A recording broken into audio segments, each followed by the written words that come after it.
Hey guys, Brett Weiss here. Welcome to another video. I'm at the Frisco Discovery Center in Frisco, Texas, which is north of Dallas, at the National Video Game Museum. I'm here for a very special occasion. This is the 18th time I've been to the National Video Game Museum. Typically I come here when they're having an event or something special. It's always a great excuse to come out here, but today is particularly cool. There are only 40 people going to be here at this special event. It features incredible, legendary Activision / Atari programmers from back in the day, Dan and Garry Kitchen, and David Crane. These are some awesome programmers, legendary figures that created some of the greatest second-gen games of all time. I'm here for a special event. We're going to be showing off a new Atari 2600 game from Audacity Games, their new company they've created.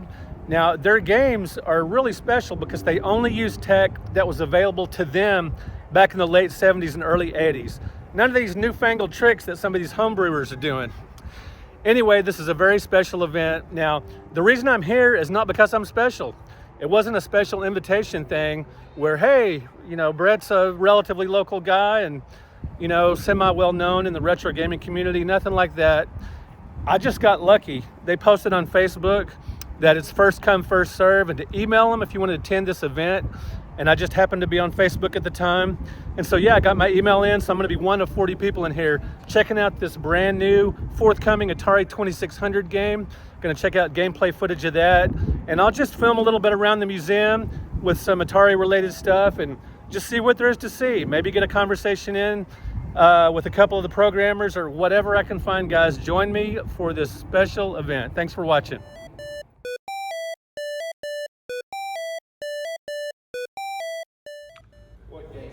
All right, guys, I am a little early today because I came straight from work, but hey, better early than late. Robert, good to see you, man. The last time I saw you was at the Lyle Lovett concert. And how are you? Why are you here today? Is it because of Freeway, the very underrated Activision game? David Crane, I've always wanted to meet him. Now I've got the chance. Excellent. David Crane, the creator of, also, Pitfall, yes, the legendary classic. And I've actually spent more time playing Freeway than Pitfall over the years. It's such a great game, especially two-player. I mean, two-player is really the way to go. First time I ever played this game was in the shadow of 635.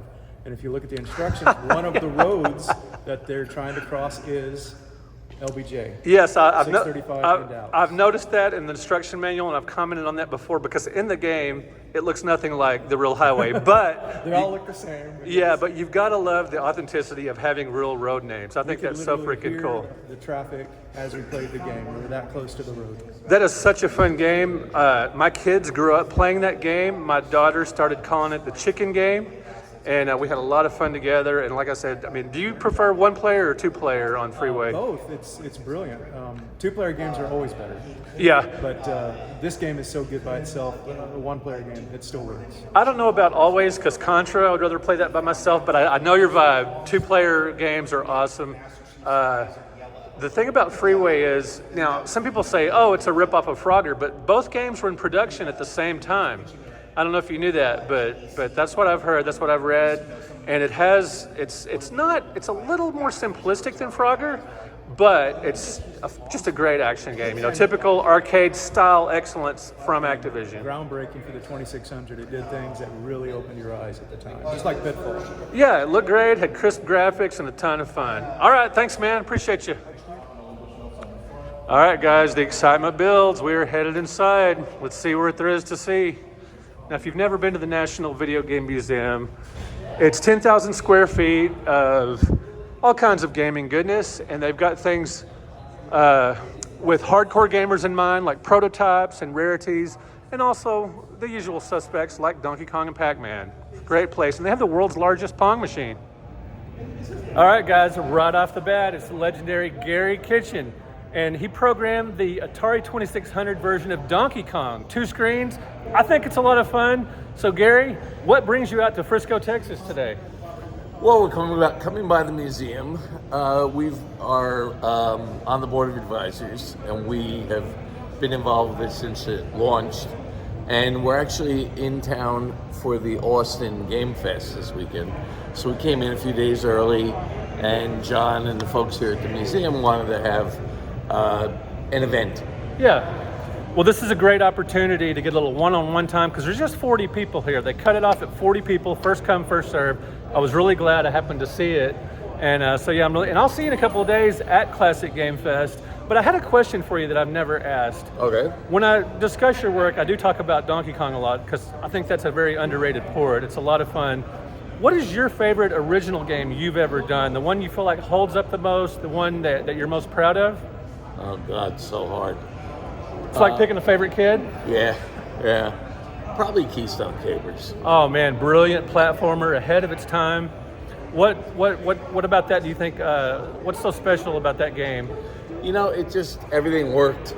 When I look at it now, the colors, the pseudo 3D perspective, all of that stuff really worked on that platform. Right. Better than you would have imagined. Absolutely. And I think it still holds up today. When you look at it, it's still not a bad looking game. Well, those of us that grew up playing Combat and like some of the early Atari 2600 launch titles, when we saw the Activision stuff and some of the later Atari stuff, we were blown away what that system could do because it was just originally created for Pong variants and simple shooters and things. Yep. And then you've got platformers. Were there any specific games that influenced Keystone Kapers? Well, I just finished Donkey Kong, so I had Little Man on the brain. Yeah. And I said, you know, I'll do a Little Man game. And I started doing something vertical, where the cop was climbing the outside of a building. Yeah. And inside the department store, you could see in the windows the crook grabbing stuff and going up to the roof. Yeah. And then Mr. Crane came out to visit. I just started working with him in Activision, and he said, you should do it side to side. you know? Okay. And he was right, and it Well, worked since better. he created Pitfall, he should know that side to side really works. He just finished Pitfall, yep. Right. And it's interesting you're talking about what we were able to get out of the machine in terms of better graphics. 'Cause Yeah. tonight we're doing a presentation and we're going to show some of our tricks. Yeah, Audacity Games. Yep. Guys, if you didn't know, Audacity Games, founded by Garry Kitchen and Dan Kitchen and David Crane. Yeah, David Crane. Sorry, I got a little tongue tied. That's all right. Yeah, so the three of you founded this game company, and some other Activision programmers are involved as well, as far as John Risen. Van Risen. Yeah, and who created Hero, and sort of a Hero-like sequel that I played and enjoyed recently. Yep. Alien Abduction. Alien Abduction, another great game. So you guys are going to be showing off a new game tonight. Yeah, very quick little sneak preview of it. What we're really going to be doing is showing about a half-hour, 45-minute presentation on some of the most impressive graphics in the games and how we achieved it. Right, and for Audacity Games, you only use the tech that was available to you in the late 70s, or early 80s, basically, late Right. 70s, early 80s. You're not using any of these modern homebrew tricks. Nope. Yeah, and you don't. No ARM chips. None of that. Right. It's old school. It's pure tech. It's the real deal. So yeah, excellent. Yep. So we're both gonna be at Classic Game Fest this weekend. Anything else you want to promote while I've got you here? No, I mean, we're all looking forward to Dave's game coming out in the fourth quarter. Oh, okay. I was gonna ask when it's coming out. Yeah, Poseidon. Yeah. Right. And you'll see a little snippet of the gameplay on a video we have here with us. Now, my son's favorite movies are Jaws and the Poseidon Adventure. Oh, God. Now, does it have anything perfect. to do with Poseidon Adventure or sort of aquatic theme? Well, it's definitely an aquatic theme. Okay. The entire thing takes place under the water. Okay. So, and it's a David Crane game. It looks amazing. Okay, so am I authorized to film a little bit of it while you guys are showing it off? I don't know. You have to ask Dave. I will ask Dave. I will do that. All right, thank you so much for your time. This has been awesome. And Thanks, buddy. All right, thank you. We'll be with you this weekend. Absolutely. Guys, right now we're just mingling a little bit before the big event, before the big presentation, and just surrounded by legendary programmers. So freaking cool. We come up with ideas that we all have egos and grudgingly say, no, I'm not going to do that. But then go back and sleep on it and go, yeah. And then to wasn't a answer the stupid original idea. question, with no deadlines. No deadlines. Never a deadline. Never a deadline. What about Alien Abduction? That's not one of you three. Is that John Van Ryzen. was that handled any differently in terms of you guys playing that as well? Yes, but we did play the hell out of it. He came to us with it We called him and said, "What are you doing?" He said, "We're retired." We said, "Get your ass up out of the chair and do something useful, for God's sakes." So he did it, and he is a hard man to take feedback. That's not John.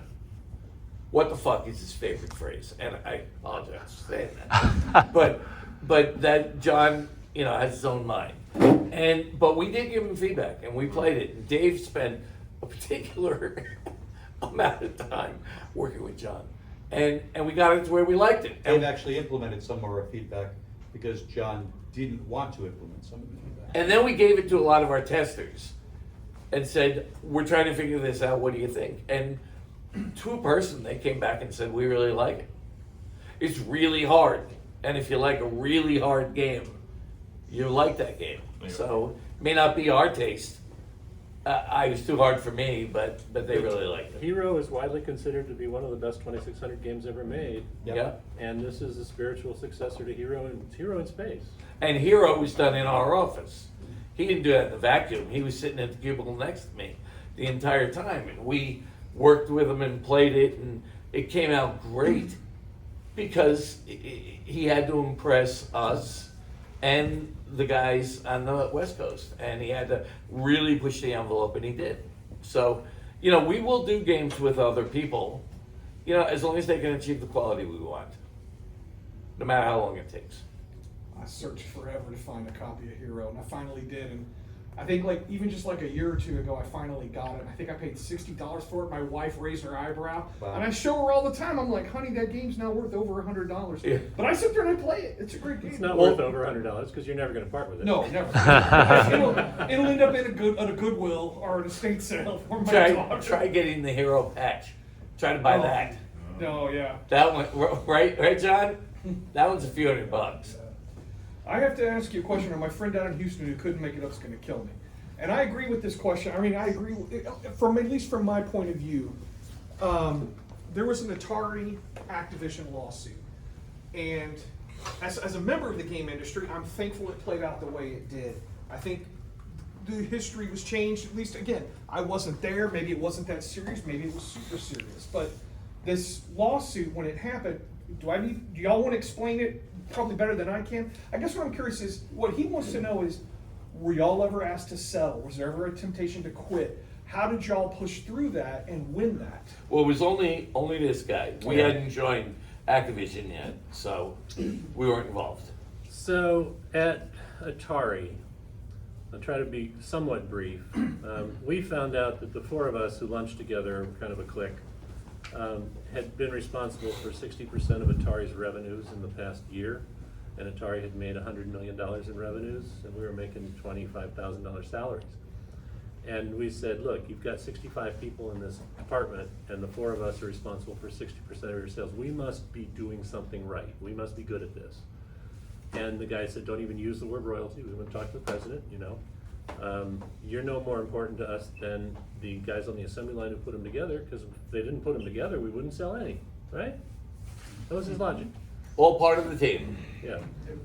And we were anonymous creators in the lab, and we said, "Look, what we're doing is a creative product. We should get credit like authors of a book, and we should get some financial credit if we do really well. If we don't do really well, then fine. A basic salary without some. I mean, if there's no bonus because the sales weren't good, then there would be no bonus. Great." They wouldn't even consider it. And as we left the president's office, the senior vice president walked us out and he shook our hand and he said, "It's been nice knowing you guys." That was not I think he saw the future. That was not the answer I know you were looking for.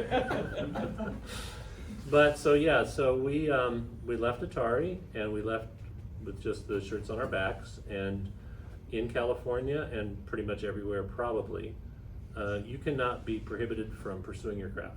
If you're good at something and you're doing it, you can do it at any company. There's no way that you can be. But California is notably much better, more employee positive on that front. It means non-competes are illegal. It is against Can't even law have to a have a non-compete, non-compete yeah. in California. So we went to an IP attorney, and he said, "If you don't take anything out, this is what it's going to be." we went to our venture capitalists and say, you're funding Activision, put an extra 40 grand into there for legal budget, and we're gonna be sued, we're gonna have to defend the lawsuit. And because I was the one who reverse engineered the hardware for the new company, I was the first one deposed, and after about 9 questions, the 9th question being, did you receive any counsel before you left the company to do this? And I said, yes, we spoke to Aldo Test, who was the most famous IP attorney in the entire Bay Area at the time. And he said, you spoke to Aldo, huh? Yeah. Did you do what he said? Yes, we did.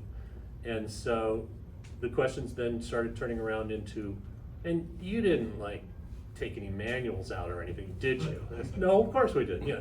He was just asking the questions. He was feeding me the answers so that he could get out of there, because we didn't do anything wrong. And anyway, it still went through all the discovery, and it went to trial and such. And it ended up settling for an undisclosed amount. And Jim Levy, the CEO who signed the settlement, came to 4 of us, the designers, and said, you guys want to know? And you're not allowed to talk about it. So I said, if I'm not allowed to talk about it, I don't even want to know. So it was just some settlement. Somebody paid somebody. And it didn't affect us in any way. Activision was from 0 to $60 million in revenues in a year.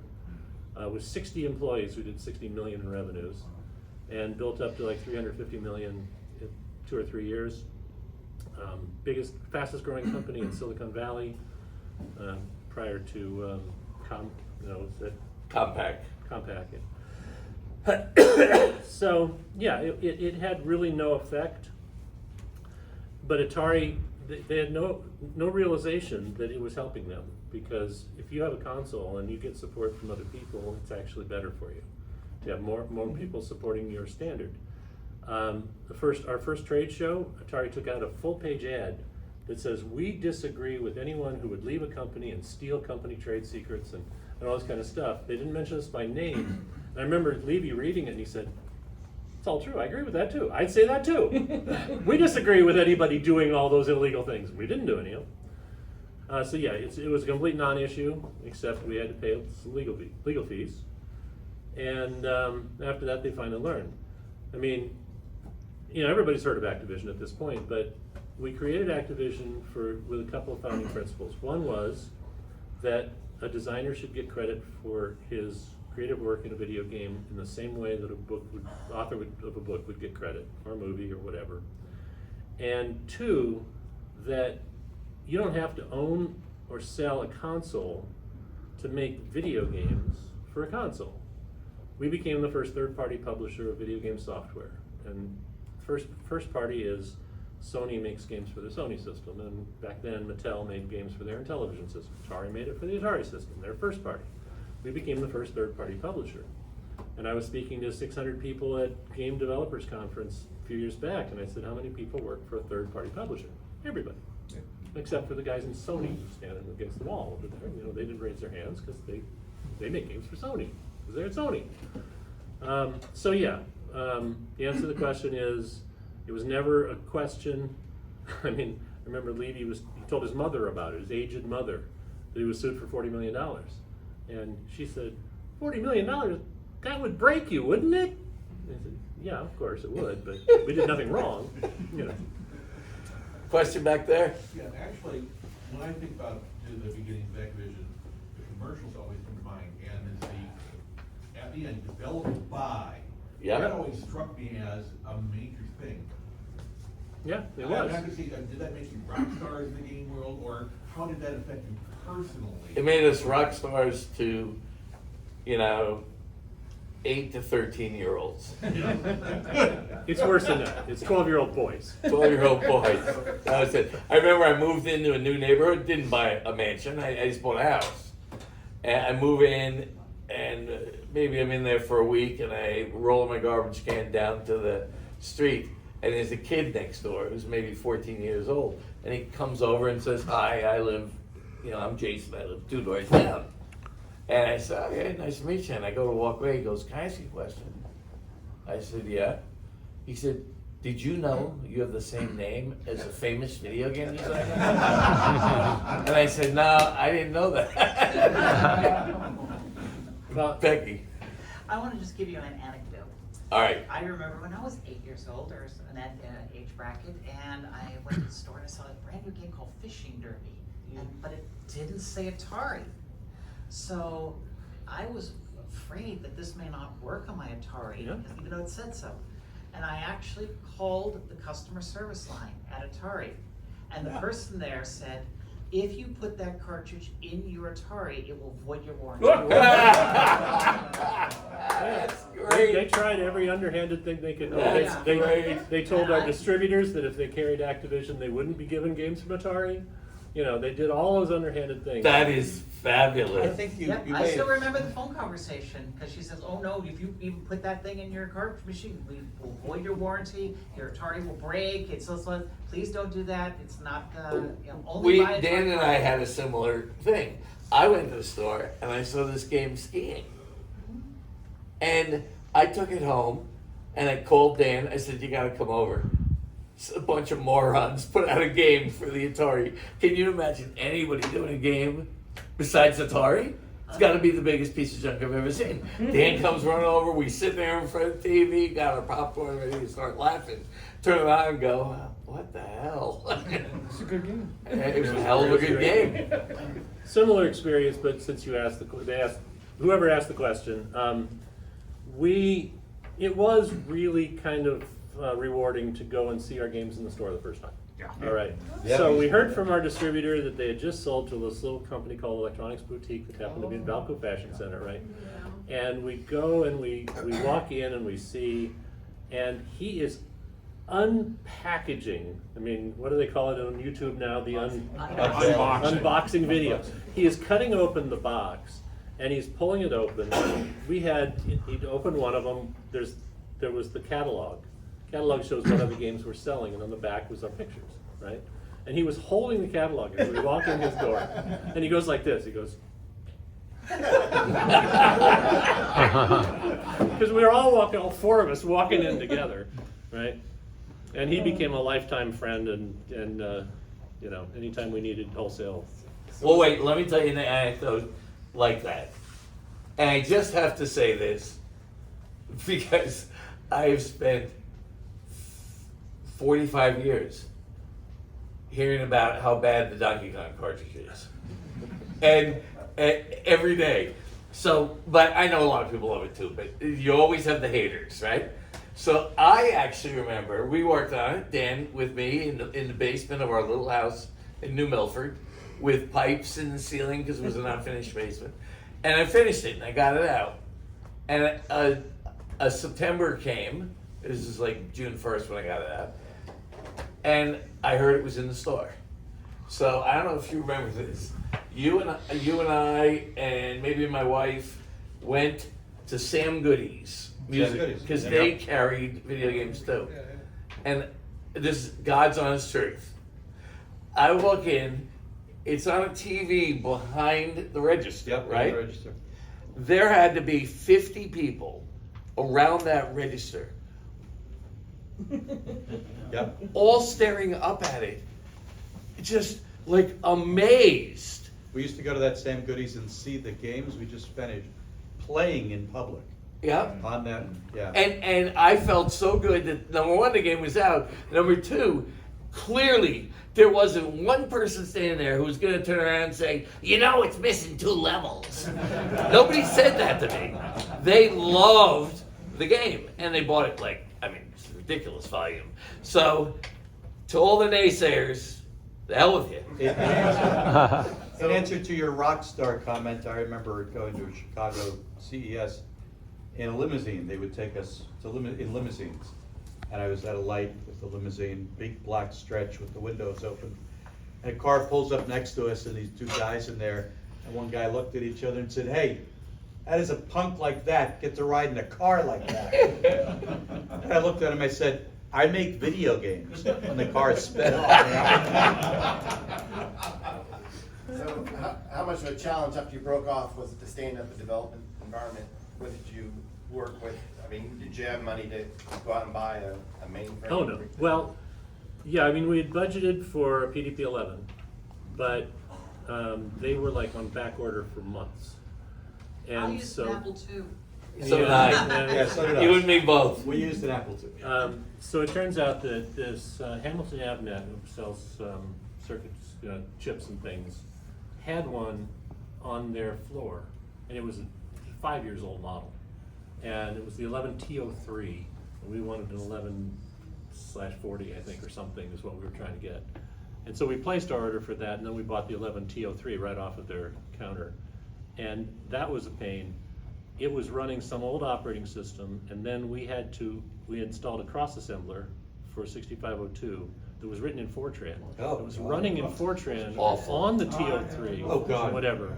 You hit it, assembly, go to lunch. Come on. And I was running Roger Wagner's 6502 assembly Yeah. on the Apple II at the same time, because I had just joined, So- when I joined Activision. He's not kidding. There was no timeshare to it. No. So we had switches, A, B Yeah. switches. So he had to switch to A, to A, to A, to A, to Then B. you could run it. So that I could edit. It was Here at just the too end. slow. So You would So edit- the Apple II was edit far and faster. assemble. A 2K assembly took 30 minutes. Oh, God. A 4K assembly took an hour. Fortran. The Fortran. Apple II So did it in my like follow-up 10 question is whether your seconds. development debug cycle was better, but it doesn't sound like it was. Just to edit and compile, that was the time. Well, okay, I don't mean to interrupt Dave, sorry. But I'll step backwards. 4 years before that, when Gary was writing 4-bit microprocessor code for electronic games, when you did an edit, you'd have to burn 6 EEPROMs for one edit. Yeah, there was no emulator. Stick them in a Yeah. board and see if it worked. Right, but before you burned them, you actually had to enter them with That's data right. switches. Yes. Yep. Switches on the front Well, panel well, of the and, computer. and I remember having to compute the jumps. Yes, Yes. having to You had to compute add a the- line in there, you would the branches. compute the jump, go through the entire program, change every Say, that's jump. gonna be a 14, because I'm gonna go jump it 12, and I gotta go back It's one. amazing we actually did that. But it was- TMS 1000? Yes, Yeah, it was Okay, fun. ouch. great processor, loved it. And the American Microsystems S2000, another Now, great one. all Yeah. that said, that was the computing side, and we waited the 6 weeks or 8 weeks, and we got our high-speed computer, and everything was much better. But we also, to make games, we used a development system. The Blue Box development system, John's got one here in the probably in the warehouse somewhere. That's out in the museum, I think. Is it here? I think, yeah. And what that basically was, it was a ROM emulator that I designed and built that had an umbilical that came up and plugged into the Atari cartridge. The Atari sat on there, plugged into the cartridge port, and emulated a ROM with RAM. And then I wrote tools to be able to modify the RAM, download to it, modify things. You could break point, stop, change something. All of that the development system. Bob Whitehead wrote the first The monitor system. monitor for it, first Yeah. control for it. I wrote the second, and I had to build those manually by hand. I was doing PC board layout using donuts and paper and tape. Okay. And had to build all those by hand. I had to build 4 of those and make 2 games in the first 4 months of the company's business. So I was very busy. Well, then you also were gonna have Larry join you initially, and he didn't. Yeah. And then you had to make up the extra game. That was the thing, is we had 4 founding game designers, and Larry Kaplan got cold feet right at the end. Came back about 3 months later, but it was too late at that point. We had already promised the VCs that we would have 4 products out by Christmas. So I had to do all those development systems and do Dragster, and then turn out the Fishing Derby so we could have 4 to show at our first CES. Dragster, Fishing Derby, were the first 2? They were my first 2. Your first 2? And Should we then be wrapping up? Al Miller did Checkers and Okay, all right. I think it was boxing was the other one. Boxing. Yeah. Bob Boxing did was boxing. Bob Whitehead. Which was the first H-Move new size object, Yes, it was. that boxer. Boxer body. No, and I thought the fish was the first one. Fishing Fishing derby. derby. No, Bob did boxing, and then I had him do the shark for me. Oh, okay. Yeah, Yeah, did the because he shark. had shown an act for. Didn't you skip the part where when you left Atari, you actually took physically the time and proved that you did back engineer? I the did, I had to system do the once? full reverse engineering. What's that? If you wanna sell stuff. Oh, yeah, Yes, I'm that's sorry. right. We should leave at some time. If anybody wants to bring the games up to autograph, we'll do that. And if anybody wants to buy games, we're actually selling games. That's Are a we good done? point. Are we done telling stories and answering questions? Though? I have another question, but you don't have enough copies, so I need to make sure I get some. We have more copies of that. Oh, you do? Oh, okay, good. I'll let Dave sit here because Dave David? runs the register. David does everything, including manning the cash register. And everybody's getting autographs and buying copies of Audacity games. Pretty cool. And while we're here, I figured it was only appropriate to show you guys the Activision collection here at the museum. Beautiful boxed copies of some of the greatest games for the 2600. You guys know I love me some River Raid. Just recently did a video on third-party shooters for the console. I believe my editor's working on that now. Yeah, just amazing stuff. Dragster's a really cool game, very unusual, very creative. Oink is a lot of fun. Plaque Attack, got so many great games. Pressure Cooker, one of the most complex games on the 2600. Spider Fighter is a fun shooter. And yeah, I love it. Happy Trails. Worm Whomper for the Intellivision, one of my favorite games for that console. It's a great shooter, sort of like Sideways Centipede. And you got Hero, Metal Jesus Rock's favorite Atari 2600 game. And it's really interesting that they put Double Dragon on the 2600. You know, for what it is, they did a pretty good job. River Raid 2, I was disappointed with, considering how much I love the original River Raid, one of my favorite games of all time. Not to mention just for the 2600, just one of my favorite games ever. You had Pitfall 2, one of the most sophisticated games on the console. Yeah, great stuff, guys, here at the National Video Game Museum. And they've got the original patches here at the museum.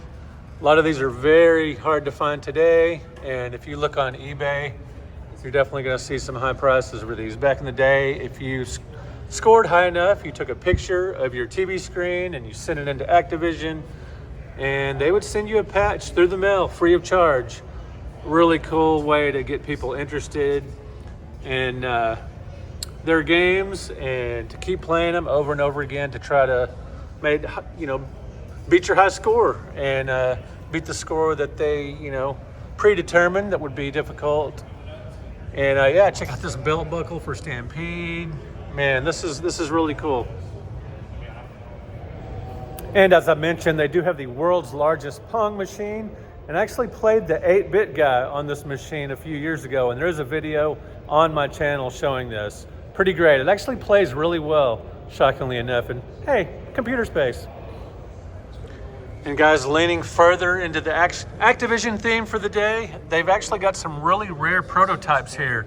Prototype for Keystone Kapers, and the only known prototype for Keystone Kapers 2, an unreleased game called Cannonball.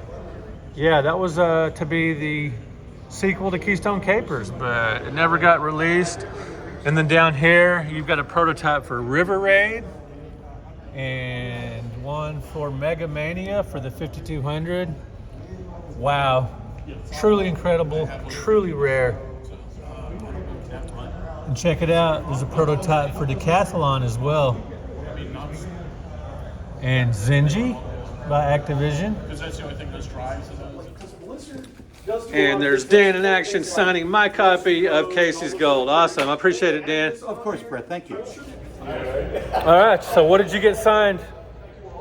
Awesome, you got Freeway signed? Absolutely, it was an excellent presentation. Yeah, it was a great event. I learned a lot of new stuff about Activision and Atari, and man, what a bunch of great guys, and it was really generous of them to share their time. And what was your highlight of this for you?